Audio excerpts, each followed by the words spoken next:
Not only Las Vegas, but other towns in the region owe their presence to the canyon. Lying at its eastern end, 40 years ago, the town of Page didn't exist. One of the driest environments on the face of the planet, it is not a place you'd immediately associate with well-manicured golf greens. But they're here. Today, technology means man can impose himself and his pursuits on the landscape, even building golf courses in the desert.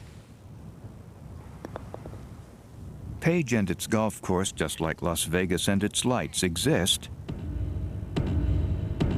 because of the Glen Canyon Dam. 10 million tons of poured concrete, pinned into 700-foot sandstone cliffs. The Glen Canyon Dam near Page was completed in 1963 and generates enough power to supply millions of city dwellers. It's a staggering feat of engineering, and during the lean 1950s provided Larry Sanderson with a living. From river running, he turned to high scaling. High scalers, a special breed of men, are needed for the canyon conquest. Men who swing nonchalantly from their lines to trim the high cliffs by hand. Prying here, probing there, sending loose slabs of rock tumbling down, making certain the concrete structure man will build will truly and precisely fit into tailored rock walls. Go over the canyon wall the first time is you go down here and try and look over the side. It's a little spooky. The second time I was able to go over and maybe look down a little bit, but that first time, it gets you.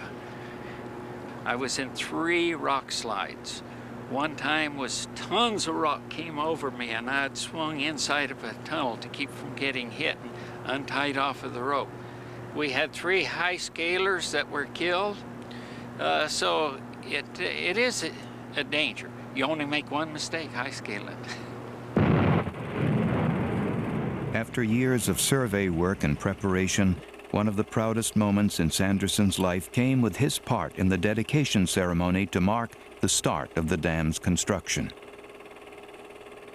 Right over there was where we had to blast the first blast for the dedication for Eisenhower to punch the button in Washington, and then the plunger man pushed the button. Oh, it was a great moment. You should have seen, it filled this whole canyon with dust as it went off. They wanted a lot of noise and a lot of dust, and we sure did that. The dam took 10 years to complete.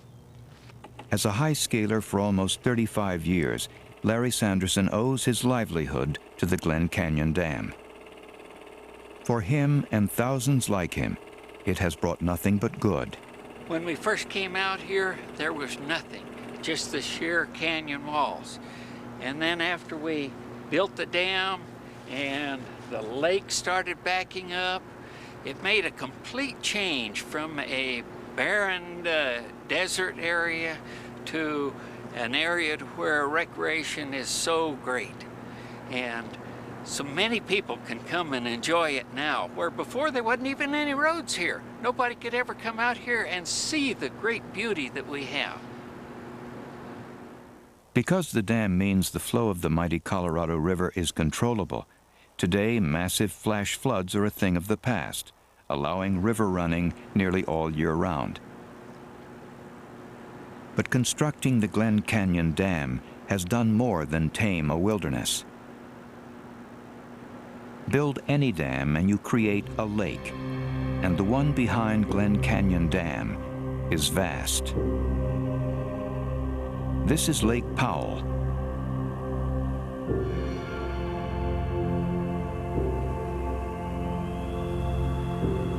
A 186-mile-long reservoir providing water to millions of homes and providing one of North America's premier boating marinas. But its waters hide a secret sacrificed in the name of progress. Under the waters of Lake Powell lies the old canyon. Inserting the dam like a 300-foot thick concrete plug has had the effect of drowning this immense section of canyon, creating in its place a 600-foot deep reservoir with a shoreline almost 2,000 miles long. It's a playground that brings pleasure to millions, but there are those to whom constructing the dam has come at a heavy price.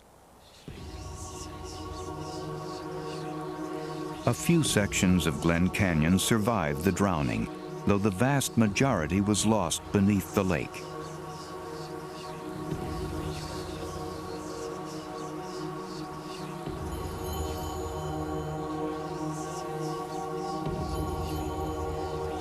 These sandstones are the compacted remains of ancient desert dunes, carved and shaped by hundreds of thousands of years of flash floods.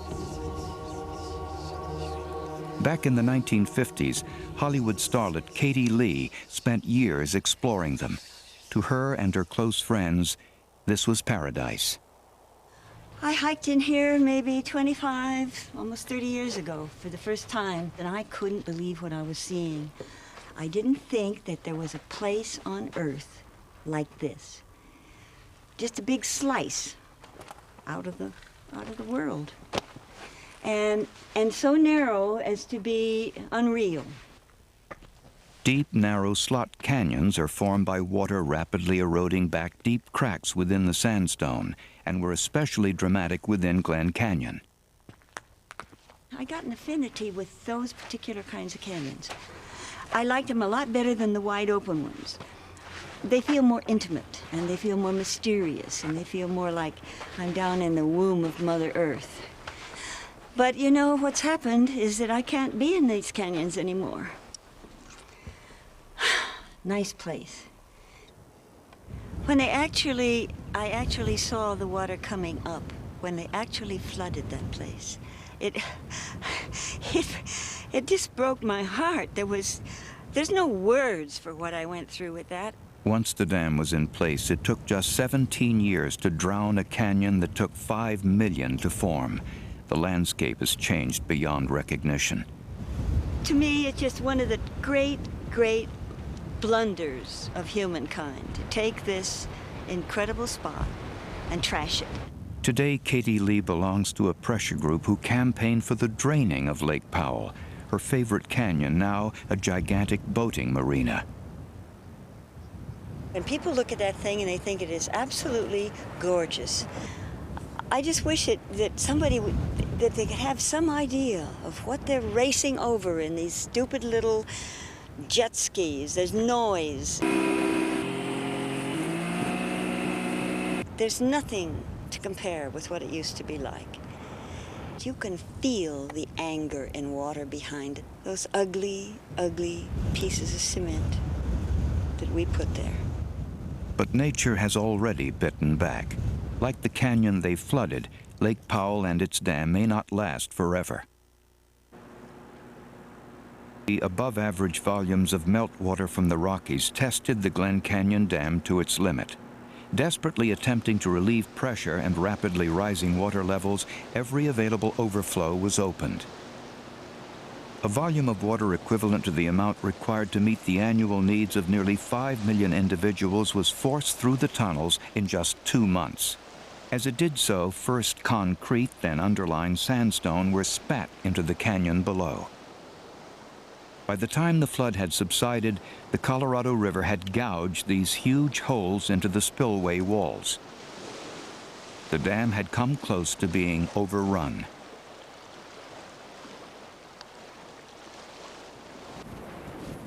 To this day, the dam is waging a war with the forces of nature.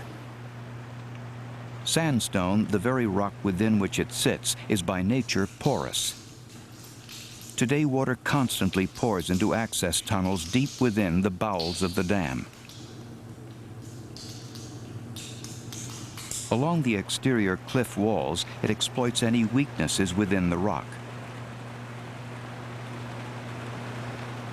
Slowly, the irresistible force of the river is finding its way through. and it's a process that's nothing new.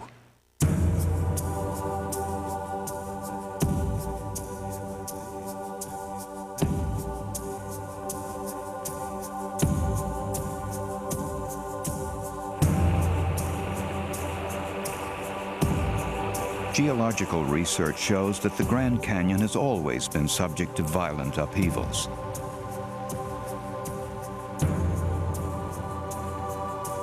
Perhaps sooner or later, the Colorado may one day sweep away the Glen Canyon Dam.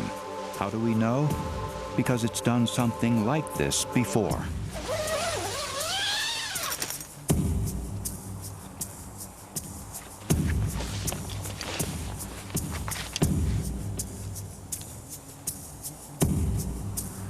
Geologist Ivo Lukita considers that here at Taraweep on the Grand Canyon's north rim is the best evidence yet that in the past, amazingly violent events shaped the canyon's future, in relation to which mankind's impact is nothing.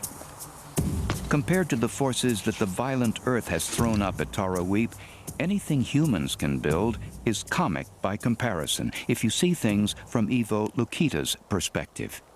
That white thing that you see down there on the river is a Lava Falls Rapid, which is the biggest and most fearsome rapid on the entire Grand Canyon.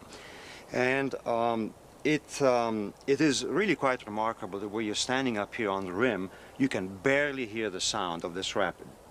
But this rapid is in fact evidence of one of the most spectacular geological events to have ever hit the canyon. The real star, actually, of the scene that you're looking at are those dark rocks that seem to be flowing down into the Grand Canyon. And in fact, they did flow. These are ancient lava flows that went into the canyon, a river of fire meeting a river of water.